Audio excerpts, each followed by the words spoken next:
नमस्कार। रहस्यधारा चैनल में आज कुछ ऐसी शिक्षा की बात करना चाहता हूँ जो आजकल शायद भुला दी गई है और हम सबको पता होनी जरूरी है, क्योंकि हमारे हिंदू धर्म में, ज्योतिष में, साधना में, आयुर्वेद में, योग में, मतलब जो समय की माप है, जो 24 घंटे हमारे होते हैं, उसके विशेष काल होते हैं। उन कालों के बारे में अगर हमें पता होगा तो हम बहुत अच्छे से करेंगे। जैसे हम कोई अध्ययन भी कर रहे हैं और उसमें किसी काल का जिक्र कर रखा है तो हमें ये पता ही नहीं कि काल क्या होता है। जैसे मान लीजिए उषय काल, अरुणोदय काल, प्रदोष काल, ये होते क्या है। तो ये बहुत ही सरल है, ये आपके विदिन 24 घंटे ही होते हैं। तो मैं फटाफट आपको ना ये चारों पांचों परिभाषाएं बता देता हूँ, तो जीवन भर आपकी समस्या खत्म हो जाएगी। किसी भी हिंदू धर्म के अध्ययन के अंदर, मुहूर्त शास्त्र के अध्ययन के अंदर, ज्योतिष के अध्ययन के अंदर, योगा या आयुर्वेद के अध्ययन के अंदर ये आपके बहुत काम आएंगे। तो अपन शुरू करते हैं प्रदोष काल से।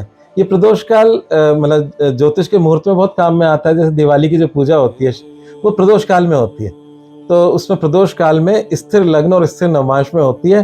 ये शुरू से ऐसे रहा कि जिसमें लक्ष्मी जी वहाँ स्थिर हो जाए। तो ये प्रदोष काल होता है क्या, उसको कैलकुलेट कैसे करते हैं वो समझ लेते हैं। जो सनसेट होता है, सूर्यास्त, उसके बाद के जो 3 मुहूर्त होते हैं वो प्रदोष काल कहलाते हैं। अब ये 3 मुहूर्त क्या होता है, एक मुहूर्त का मतलब होता है 48 मिनट, 48 मिनट्स का एक मुहूर्त होता है। तो ये समझ लीजिए, सूर्यास्त के बाद के 2 घंटे 24 मिनट का जो पूरा स्पैन है ये आपका प्रदोष काल है। इसमें मतलब जो भी वृषभ लग्न आता है और उसमें कुंभ नवमांश होता है, जिसमें हम माँ लक्ष्मी जी की पूजा करते हैं, मतलब लक्ष्मी जी हमारे जीवन में स्थिर हो जाए। दूसरा एक शब्द आता है निशित काल। ये भी मुहूर्त शास्त्र का बड़ा इंपॉर्टेंट काल है और ये रात्रि का 8वां मुहूर्त होता है। और ये मुहूर्त जो होता है करीब एक मुहूर्त का ही होता है, तो 48 मिनट का होता है। तो रात्रि का 8वां हिस्सा निशित काल कहलाता है। इसके बाद जो है अरुणोदय काल। अरुणोदय काल क्या होता है, वो सूर्योदय से पहले के 3 घटी और जो करीब 1 घंटा 12 मिनट का होता है। तो इसके अंदर इसको हम अरुणोदय काल बोलते हैं। एक उषय काल का खूब जिक्र होता है। तो उषय काल होता है सूर्योदय से पहले की 5 घटी, मतलब करीब करीब 2 घंटा। तो ये आपके मुख्य मुख्य काल है। एक हमारे दिन और रात में प्रहर का आपने खूब सुना होगा। तो हमारे 8 प्रहर होते हैं, 4 दिन के और 4 रात्रि के। और ये 8 प्रहर होते कैसे हैं, तो ज्योतिष में एक शब्द होता है दिनमान और रात्रिमान। दिनमान का मतलब सूर्योदय से सूर्यास्त के बीच का जितना भी टोटल स्पैन है, मतलब घंटों मिनटों में, वो दिनमान हो गया।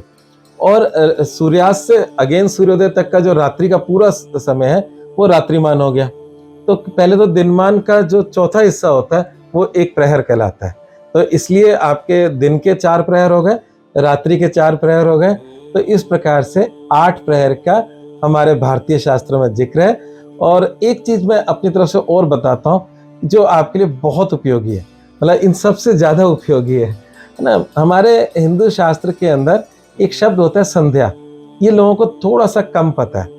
कम तो नहीं पता है, पर शायद इसका उपयोग नहीं है। संध्या का मतलब हम शाम समझते हैं, मैंने जब लोगों से बात करता हूँ तो इसलिए मेरे को बताना जरूरी हो गया कि नई पीढ़ी की बात कर रहा हूँ मैं, पुरानी पीढ़ी की बात नहीं कर रहा। तो हमारे यहाँ पर संध्या काल बहुत इंपॉर्टेंट होता है, मतलब ये एक ट्रांजिट पीरियड है। उस पीरियड में पूजा करना सबसे श्रेष्ठ होता है। जो ब्राह्मण होते हैं वो गायत्री पाठ करते हैं और जो भी साधक होते हैं वो अपनी साधना करते हैं। किसी प्रकार का ध्यान, मंत्र जाप, किसी भी प्रकार का आप पूजा कर रहे हो तो संध्या काल में की जाती है। और ये संध्या काल क्या होती है, ये संध्या काल भी जो सूर्योदय होता है, मतलब सूर्योदय होने वाला जो पीरियड होता है, मतलब इसमें एक तरीके से काल बदल रहा है, दिन होने वाला है, तो वो समय संध्या काल कहलाता है। मतलब वो एक फेज है, ट्रांजिट फेज की 2 काल उसमें जुड़ रहे हैं, ठीक है ना।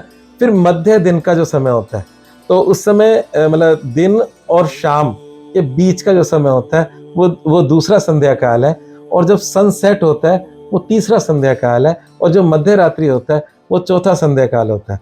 तो जो व्यक्ति चारों संध्या करता है वो मतलब वो साधक सबसे श्रेष्ठ कहलाता है। पर हम रात्रि वाली संध्या को एक बार छोड़ सकते हैं, क्योंकि ऐसा कहा गया है कि जो रात्रि की संध्या है उसमें या तो भोगी जगते हैं या योगी जगते हैं।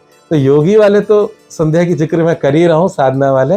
तो कुल मिलाकर बात है कि हमारे 24 घंटे में 4 संध्याएं होती हैं। ये शाम वाली संध्या नहीं होती अकेली, ठीक है ना। इन संध्या में पूजा पाठ करने का बहुत महत्व है और हर व्यक्ति को इस समय पर पूजा करनी चाहिए और उसके जीवन में जैसे हम कहते हैं ना, दुख में सुमिरन सब करे, सुख में करे ना कोई, जो सुख में सुमिरन करे दुख काय को है।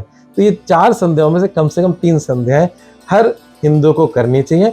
उससे उसके जीवन में किसी प्रकार का कष्ट नहीं आएगा, और कष्ट आएगा तो उसका रास्ता भी निकल जाएगा। हमारी पूजाओं से हमारी आत्म बल बढ़ता है, और हमारी समझ भी बढ़ती है, और हम परिस्थितियों से लड़ने के लिए तैयार भी रहते हैं। संघर्ष जिसे कहते हैं, लड़ने का मतलब मारपीट नहीं है, संघर्ष के लिए हम लोग तैयार हो जाते हैं। तो ये हम सबके जीवन में ये चीज़ें होनी चाहिए, और इसका ज्ञान भी होना चाहिए। चलिए आज बस इतना ही। आप सबका धन्यवाद।